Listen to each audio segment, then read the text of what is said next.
The people who expect kindness the least are often the ones who change someone's life forever.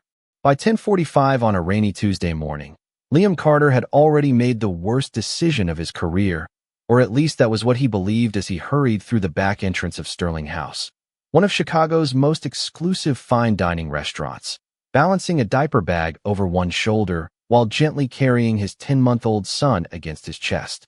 Every step echoed with panic because employees were forbidden to bring children into the building, and everyone knew the owner was scheduled to inspect the restaurant before the lunch rush. Liam had called every babysitter he knew before sunrise. His elderly neighbor had been rushed to an urgent care clinic. His closest friend had been called into work unexpectedly. The licensed daycare had closed for the day after a burst water pipe flooded part of the building. By 8 o'clock, he had run out of options. Missing another shift meant losing the income he depended on to pay rent, buy formula, and keep the tiny apartment where he and Noah had slowly built a quiet life together. Bringing his son to work felt impossible, but staying home felt even worse. "Just stay quiet for a few hours," Liam whispered as Noah blinked up at him with sleepy blue-gray eyes, too young to understand why his father's heartbeat seemed so much faster than usual. Maria, the pastry chef, spotted them first. Her eyes widened before she hurried across the kitchen. "Liam, are you out of your mind?" she whispered, glancing toward the service hallway. "Mr. Brooks is coming today." Liam nodded helplessly. "I know. I didn't have anyone." Within minutes, the secret spread through the staff. Some looked sympathetic. Others looked terrified. Everyone understood the same unspoken rule. Ethan Brooks expected professionalism without exception. At 31, he had transformed Sterling House into one of the highest-rated restaurants in the Midwest through discipline, consistency, and standards that rarely bent for anyone. People respected him because he was fair, but they also feared disappointing him. Liam carefully settled Noah inside an empty office near the employee lockers, surrounded by soft blankets and a few toys borrowed from co-workers who happened to have children. "Please don't cry," he whispered with an apologetic smile. "Daddy just needs one good day." Noah answered by reaching for Liam's face with tiny fingers before giggling, completely unaware that his laughter sounded louder than any alarm inside his father's anxious mind. At exactly 11 o'clock, the front doors opened. Conversation stopped. Shoes clicked softly across polished hardwood as Ethan Brooks entered the restaurant wearing a tailored charcoal suit beneath a dark overcoat, still carrying drops of rain. Managers immediately straightened their posture. Servers adjusted aprons. Chefs stepped away from their stations. The inspection had begun. Ethan greeted no one with unnecessary ceremony. Instead, he quietly observed everything: the spotless dining room, the timing between courses, the interaction among staff members, the details other people usually missed. Then, just as he turned toward the employee hallway, a tiny laugh drifted through the silence. Ethan stopped walking. Every manager froze. Liam felt the color drain from his face. Before he could move, Noah crawled out from behind the office doorway, spotted the unfamiliar man standing at the end of the hallway, and stretched out both little arms with the innocent confidence only a baby could possess. For one endless heartbeat, nobody breathed. Liam rushed forward, already preparing to apologize, explain, and accept whatever came next. But before a single word left his mouth, Ethan calmly knelt to the floor, lifted Noah gently into his arms, and the baby immediately rested his tiny head against the alpha's shoulder as though he had known him forever. Liam stood frozen, unable to decide whether he should reach for his son or immediately begin apologizing. Every pair of eyes in the hallway remained fixed on Ethan Brooks, whose calm expression revealed nothing. The restaurant had become so quiet that even the soft hum of the refrigerators seemed unusually loud. Noah rested comfortably against Ethan's shoulder, his tiny hand gently gripping the lapel of the charcoal suit, while smiling with complete trust. The unexpected scene felt almost unreal. Ethan looked down at the little boy for a brief moment before asking in an even voice, "How old is he?" Liam blinked in surprise. That was not the question he had prepared himself to answer. 10 months, he replied quietly. Ethan nodded once. "His name?" "Noah." The alpha smiled almost imperceptibly as Noah responded with another cheerful laugh and patted Ethan's shoulder with both hands. Several employees exchanged confused glances. They had expected raised voices, a disciplinary lecture, or at the very least an immediate order to remove the child from the building. Instead, the owner of Sterling House stood patiently holding a baby in the middle of the employee hallway as though nothing about the moment seemed unusual. Restaurant manager Richard Coleman finally cleared his throat.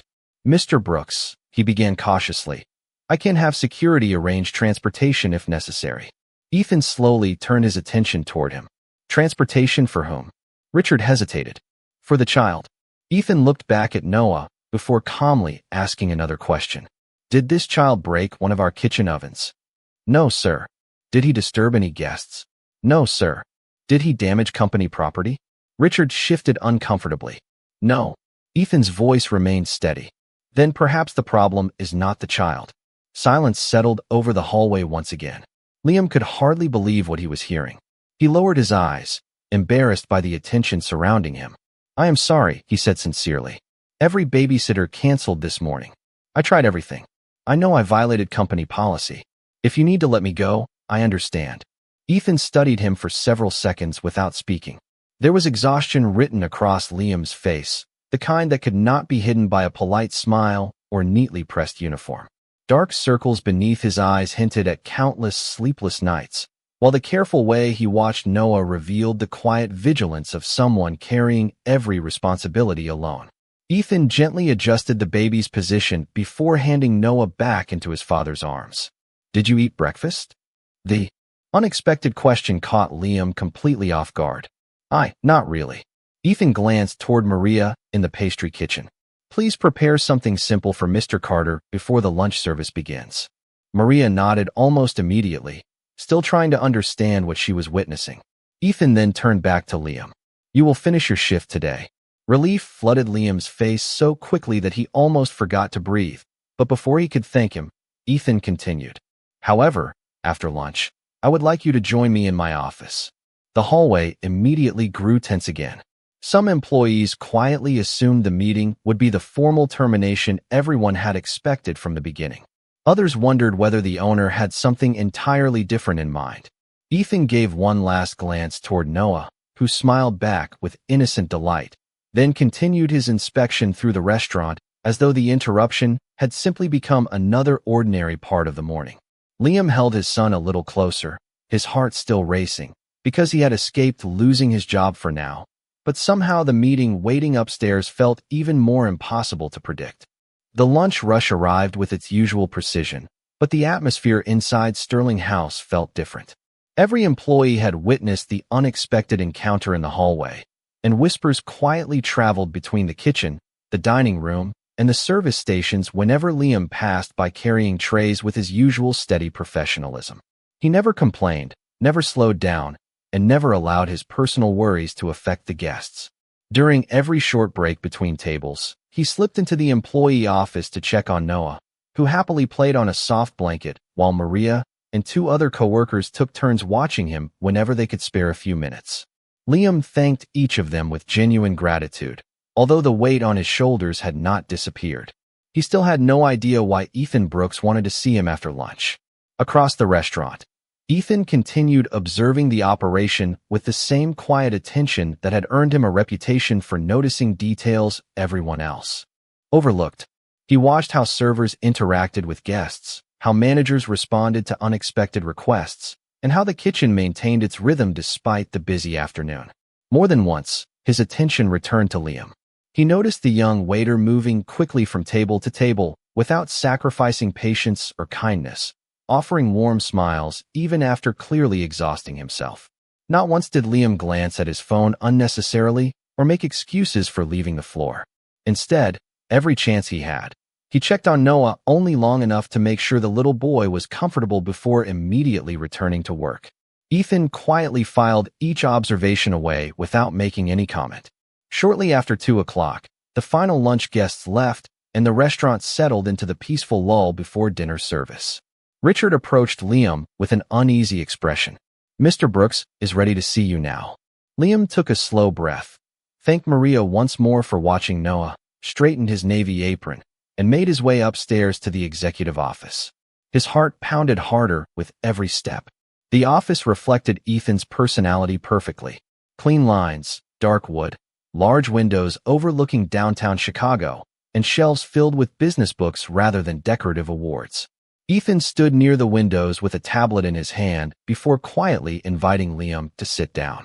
"How long have you worked here?" Ethan asked. "Almost 3 years. You have never received a customer complaint."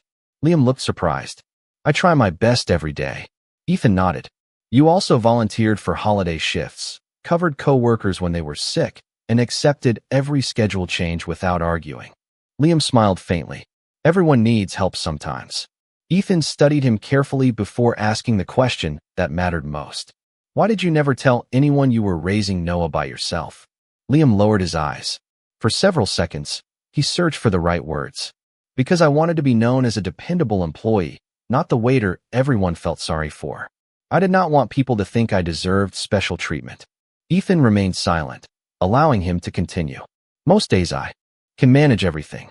Today was simply the first time every backup plan failed." There was no self-pity in Liam's voice, only quiet honesty. Ethan recognized something familiar in that determination, the unwillingness to ask for help even when carrying more than anyone should have to carry alone. Before speaking again, Ethan opened a personnel file on his tablet. "Your application says you studied hospitality management." Liam nodded. "I graduated at the top of my class. Why are you still working as a waiter?" Liam hesitated before answering softly. "Life changed after Noah was born. Flexible hours mattered more than career advancement." Ethan looked at him thoughtfully, realizing that the young man sitting across from him had not fallen short of his potential. He had simply placed someone else's future ahead of his own. When Liam stepped out of Ethan's office, he realized almost 30 minutes had passed, yet the conversation had ended without a warning, a written reprimand, or any mention of termination. Instead, Ethan had simply thanked him for answering honestly and asked him to finish the remainder of his shift as usual. That unexpected outcome should have brought relief, but uncertainty lingered in Liam's mind. He returned downstairs, collected Noah from the employee office, and prepared for the quieter afternoon service while wondering what Ethan had truly been thinking. By 5 o'clock, Sterling House was welcoming its first dinner reservations, and among them was one of the restaurant's most influential corporate clients, Harrison Whitmore, the founder of a national investment firm whose company regularly hosted executive dinners worth tens of thousands of dollars each year. His expectations were legendary, and every manager knew that disappointing him could cost the restaurant far more than a single evening's revenue.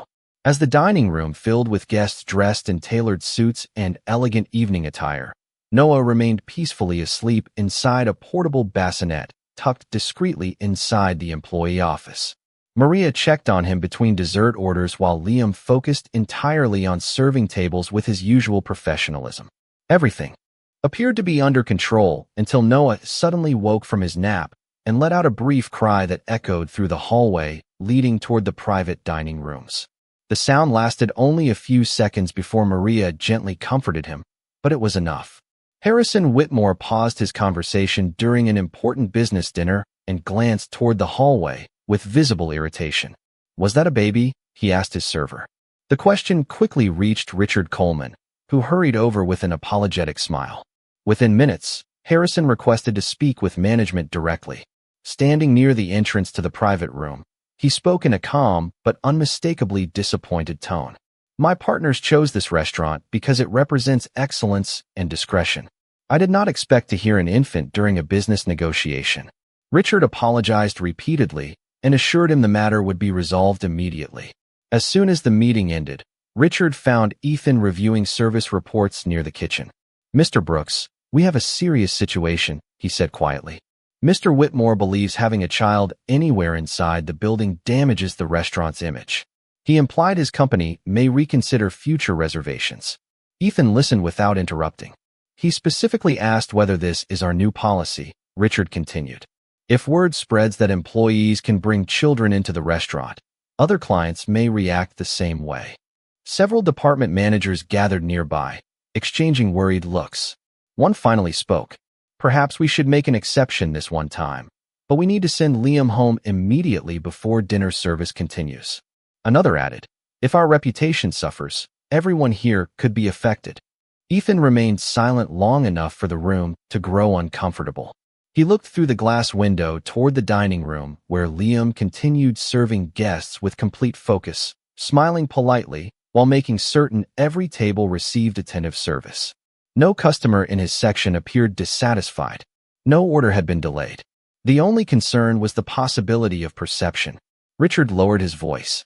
"What would you like us to do?" Ethan answered calmly. "Invite Mr. Whitmore to my office after dinner." Richard looked surprised. "And Liam?" Ethan's response came without hesitation. "Liam finishes his shift exactly as scheduled." The managers exchanged uncertain glances, realizing Ethan had once again refused to make a decision based solely on appearances.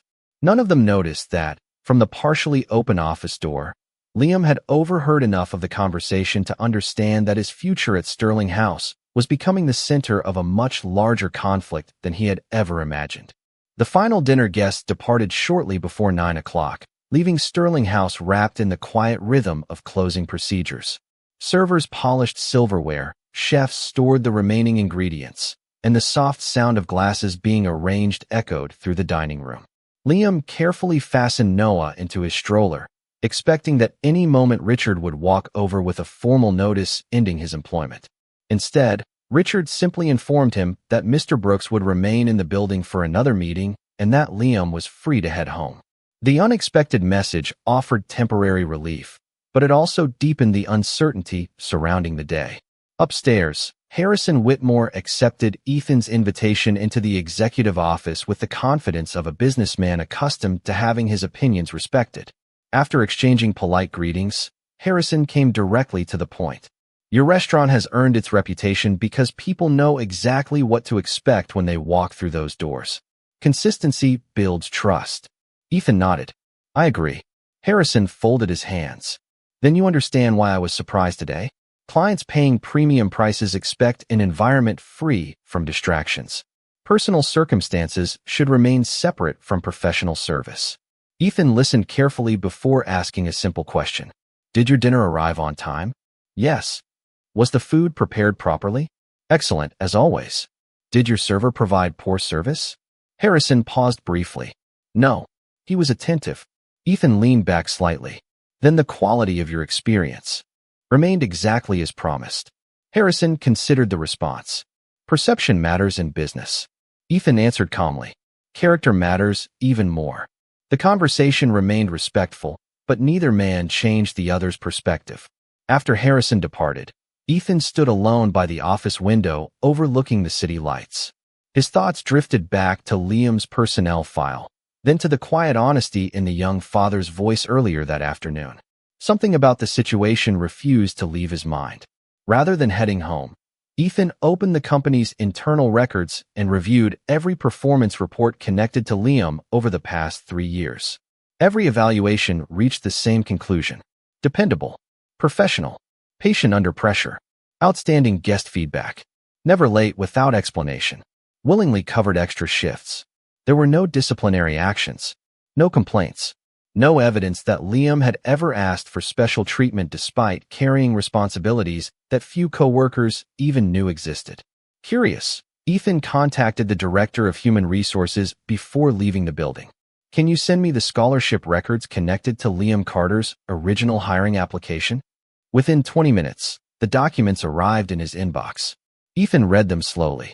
Hospitality management graduate, academic honors, leadership award recipient, internship offers from several luxury hotel groups before graduation, strong recommendations from professors who believed he would eventually manage his own property. Ethan frowned. None of it matched the position Liam held now. The next page answered part of the question. Liam had voluntarily withdrawn from a prestigious management trainee program shortly after Noah was born. There were no further applications for promotions anywhere else afterward. Instead, he had accepted a flexible hourly position that allowed him to care for his son while earning enough to survive. Ethan closed the file and remained silent for several moments. It became increasingly clear that Liam had not settled because he lacked ambition. He had quietly sacrificed opportunities most people would have chased without hesitation. The following morning, before sunrise, Ethan made a decision that surprised even himself. Instead of asking for another report or another meeting, he instructed his executive assistant to clear 1 hour from his afternoon schedule. Then he added one final note. Ask Liam Carter to meet me after his shift tomorrow. This conversation is about his future, not his past. The next afternoon began far more peacefully than the day before. Thanks to a last-minute favor from his elderly neighbor, Liam was able to leave Noah in trusted hands for a few hours. Although he finally arrived at Sterling House without carrying a diaper bag or stroller, the anxiety inside him had not disappeared. Every time he remembered Ethan's message asking to discuss his future, dozens of possibilities crossed his mind. Perhaps he would be transferred. Perhaps his hours would be reduced. Perhaps yesterday had simply delayed a difficult conversation.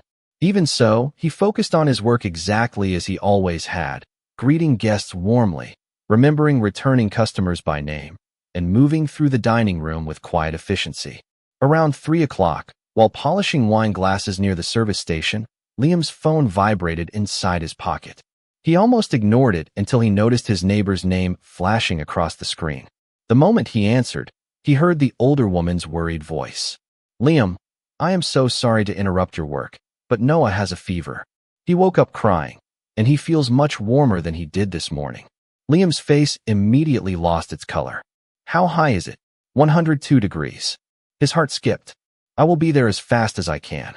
He ended the call and hurried toward Richard's office, struggling to stay calm. My son is sick, he explained, trying to steady his breathing. I need to leave immediately. I know we are short-staffed, but… Before Richard could answer, Ethan happened to step into the hallway after finishing a meeting with suppliers. One look at Liam's expression told him something was wrong. What happened? He asked. Liam swallowed hard. My babysitter just called. Noah has a high fever. Ethan did not hesitate. Go.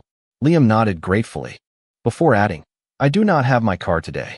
I took the train because parking downtown is expensive, and it will take almost an hour to get home and then to an urgent care clinic.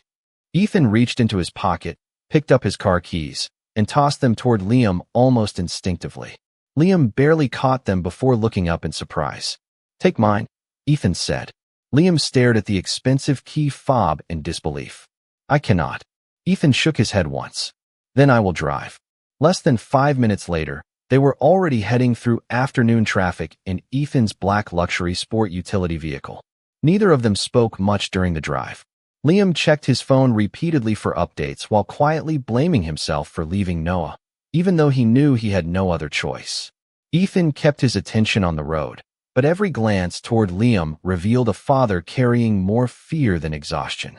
When they arrived at the apartment building, Liam rushed upstairs while Ethan waited beside the vehicle. A few minutes later, Liam returned carrying Noah, whose flushed cheeks and tired eyes immediately confirmed that the fever was real.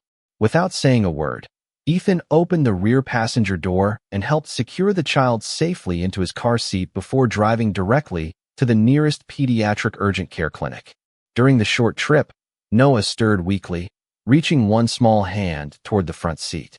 Ethan glanced into the rearview mirror, extended a single finger backward when they stopped at a red light, and smiled softly as the little boy wrapped his tiny hand around it. Liam noticed the gesture and, for the first time since the terrifying phone call, felt his racing heartbeat begin to slow, realizing he was no longer facing this frightening afternoon completely alone. The pediatric urgent care clinic was quieter than Liam expected. After a nurse checked Noah's temperature and completed a brief examination, the physician smiled reassuringly. It looks like a common viral infection. His lungs sound clear, and I do not see any signs of anything more serious. Keep him hydrated, let him rest, and give him the recommended dose of fever medicine if his temperature rises again. Liam thanked the doctor with visible relief. The fear that had been weighing on his chest since receiving the phone call slowly began to fade. While the prescription was being prepared, Noah rested comfortably in Liam's arms, already looking more peaceful than he had an hour earlier. Ethan waited nearby, without checking his watch or mentioning the restaurant even once. When Liam finally walked toward him, he looked embarrassed. You have already done far more than anyone should have to do for an employee. Ethan shook his head gently. I did what anyone should do when a child needs help. Liam smiled faintly. Not everyone would agree with that. Ethan glanced toward Noah, who had fallen asleep again with his tiny head resting against Liam's shoulder. Perhaps they should. The drive back through Chicago felt calmer than the trip to the clinic. Evening sunlight reflected across the buildings as traffic gradually thinned. For several minutes, neither man spoke, yet the silence no longer felt uncomfortable. It carried the quiet understanding that sometimes compassion required no explanation. Before reaching Liam's apartment, Ethan finally asked, "How often do you have to choose between work and caring for Noah?" Liam looked out the passenger window before answering honestly. "More often than I like to admit. Most days I find a solution. Sometimes I simply get lucky." Ethan nodded slowly, saying nothing else until they reached the building. After helping Liam carry a small bag of medicine upstairs, he looked around the modest apartment. It was simple but carefully maintained. Children's books filled one shelf. A framed graduation photo stood beside a picture of Liam holding Noah shortly after he was born. Everything reflected quiet sacrifice rather than hardship. On the drive home, Ethan found himself thinking less about one employee and more about the dozens of people working across his restaurants. Some were caring for aging parents. Others were raising children. Many quietly solved impossible problems every day without asking for help because they feared appearing unreliable. The following morning, Ethan arrived at Sterling House earlier than usual and called an executive leadership meeting. Department heads gathered around the conference table expecting discussions about quarterly revenue or upcoming seasonal menus. Instead, Ethan opened with a different subject. "Yesterday reminded me that our company has built excellent standards for serving guests, but we have not built enough support for the people who make that service possible." The room became silent. Richard looked surprised. Ethan continued, "Beginning next month, we will convert the unused training suite on the second floor into a supervised family room for employees facing temporary childcare emergencies.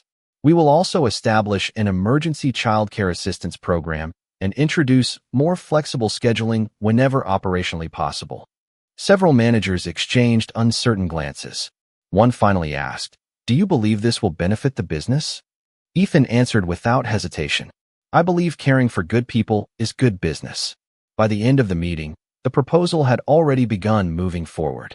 Downstairs, Liam had no idea that the difficult afternoon he thought would end his career had instead become the reason an entire company was beginning to rethink what true leadership looked like.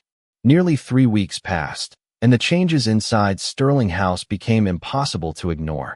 The unused training suite on the second floor had been transformed into a bright family room with comfortable chairs, children's books, small toys, and a quiet corner where parents could care for young children during unexpected emergencies. Employees who had once hidden their personal struggles now spoke openly with managers about scheduling conflicts, knowing they would be treated with understanding instead of judgment. The atmosphere throughout the restaurant shifted in subtle but meaningful ways. People smiled more often. Team members volunteered to help one another without being asked. Guests noticed the warmth, even if they could not identify exactly what had changed. Liam continued working with the same humility he had always shown, never assuming the new policies existed because of him. He simply remained grateful that no other parent would have to face the impossible choice he had faced that rainy morning. Noah had fully recovered and occasionally stopped by the restaurant after Liam's shifts, where several employees greeted him like the youngest member of the team. Ethan rarely stayed long enough to play with him, but whenever their paths crossed, Noah reached toward him with the same trusting smile that had surprised everyone on the first day they met.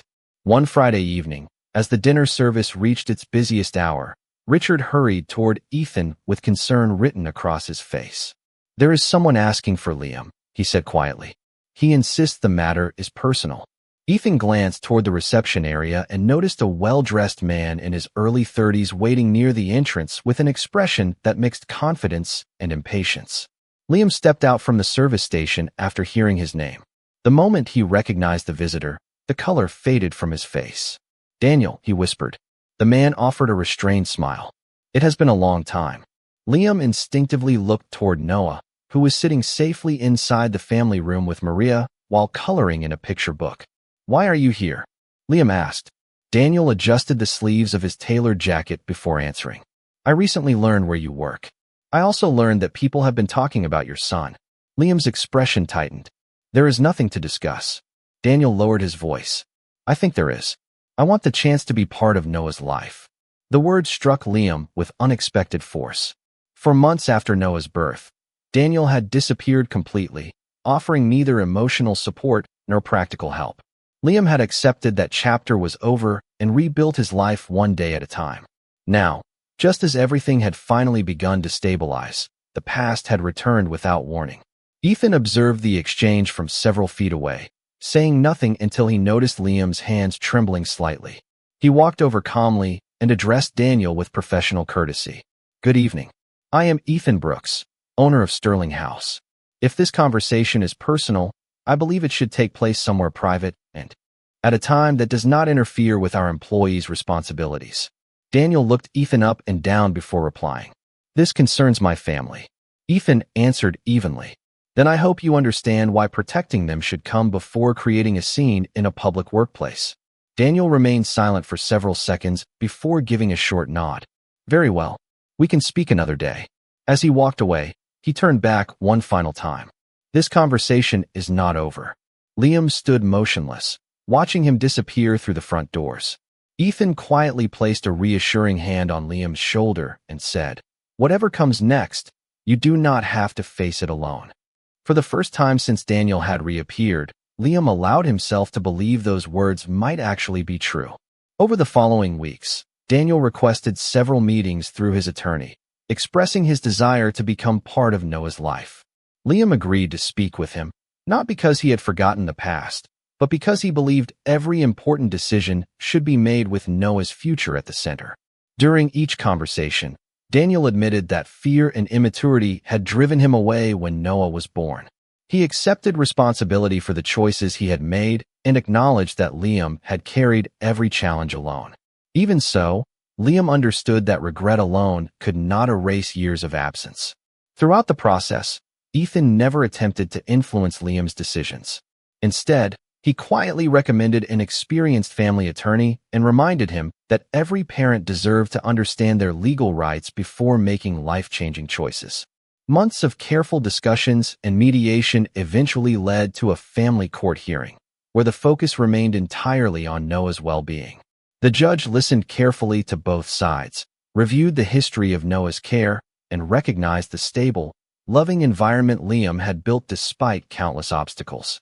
Daniel acknowledged that Liam had always placed Noah's needs before his own and expressed his willingness to rebuild trust gradually rather than disrupt the life Noah already knew. The court approved a structured parenting plan that protected Noah's stability while allowing Daniel the opportunity to earn a meaningful relationship over time through consistent involvement. When the hearing concluded, Liam stepped outside the courthouse feeling lighter than he had in years. There had been no winners or losers that day. Instead, there was simply a little boy whose future would now be guided by responsibility rather than conflict. Ethan was waiting nearby, not because anyone had asked him to be there, but because he believed important moments should never be faced alone. As Liam walked down the courthouse steps carrying Noah, Ethan smiled warmly and handed him a small envelope. Inside was an offer unlike anything Liam had expected. Ethan had created a new position as guest experience manager, recognizing not only Liam's education, but also the leadership, empathy, and resilience he had demonstrated every day. The promotion included a salary that allowed Liam to move into a larger apartment, comprehensive family health benefits, and a schedule designed to support his responsibilities as a parent. Liam looked up with disbelief. "Why are you doing all of this for me?" Ethan answered with complete sincerity. "Because talent deserves opportunity, and kindness should never be mistaken for weakness. You earned this long before we met." Tears filled Liam's eyes as Noah reached toward Ethan with the same trusting smile that had started everything months earlier. Ethan gently lifted the little boy into his arms, and Noah rested comfortably against his shoulder as if it had always been the safest place in the world. In that quiet moment, Liam realized the greatest change in his life had not been keeping his job or receiving a promotion. It had been discovering that genuine leadership could restore hope where fear once existed. 1 year later, Sterling House had become known not only for exceptional dining, but also for its family support program, inspiring other businesses across the city to create similar initiatives for working parents. Employees often said the culture of the restaurant had changed forever because compassion had become one of its highest standards. watching Noah laugh while Ethan knelt beside him in the bright family room that had once been an empty training space. Liam understood that the smallest act of understanding could grow into something far greater than anyone imagined. Sometimes the future changes not because life suddenly becomes easier, but because one person chooses empathy at the exact moment someone else has almost given up.